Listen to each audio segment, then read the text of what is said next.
The Lord your God will soon destroy the nations whose land he is giving you, and you will displace them and settle in their towns and homes. Then you must set apart 3 cities of refuge in the land the Lord your God is giving you to occupy.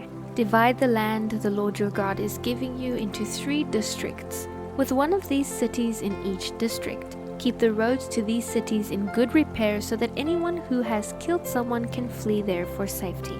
If someone accidentally kills a neighbor without harboring any previous hatred, the slayer may flee to any of these cities and be safe.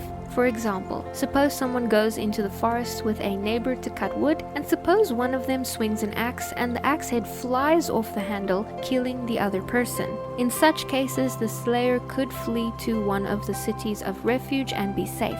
If the distance to the nearest city of refuge was too far, an enraged avenger might be able to chase down and kill the person who caused the death. The slayer would die, even though there was no death sentence and the first death had been an accident. That is why I am commanding you to set aside 3 cities of refuge. If the Lord your God enlarges your territory as he solemnly promised your ancestors and gives you all the land he promised them, you must designate 3 additional cities of refuge. He will give you this land if you obey all the commands I have given you, if you always love the Lord your God and walk in his ways. That way you will prevent the death of innocent people in the land the Lord your God is giving you as a special possession, and you will not be held responsible for murder. But suppose someone hates a neighbor and deliberately ambushes and murders that neighbor, and then escapes to one of the cities of refuge. In that case, the leaders of the murderer's hometown must have the murderer brought back from the city of refuge and handed over to the dead person's avenger to be killed. Do not feel sorry for that murderer. Purge the guilt of murder from Israel so all may go well with you. When you arrive in the land the Lord your God is giving you as a special possession, never steal someone's land by moving the boundary markers your ancestors set up to mark their property. Never convict anyone of a crime on the testimony of just one witness. The facts of the case must be established by the testimony of 2 or 3 witnesses. If a malicious witness comes forward and accuses someone of a crime, then both the accuser and accused must appear before the priests and judges who are on duty before the Lord.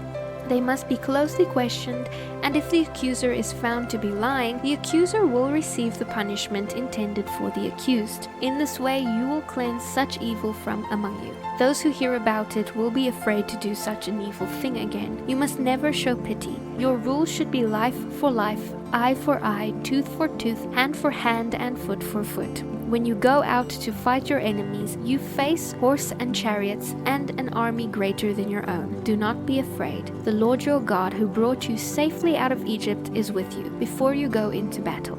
The priest will come forward to speak with the troops. He will say, "Listen to me, all you men of Israel. Do not be afraid as you go out to fight today. Do not lose heart or panic.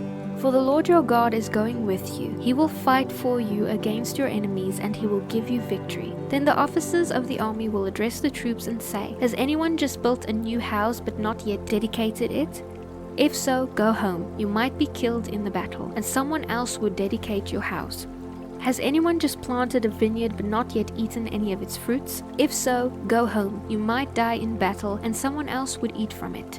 Has anyone just become engaged? Well, go home and get married. You might die in the battle, and someone else would marry your fiancé." Then the officers will also say, "Is anyone terrified? If you are, go home before you frightened anyone else."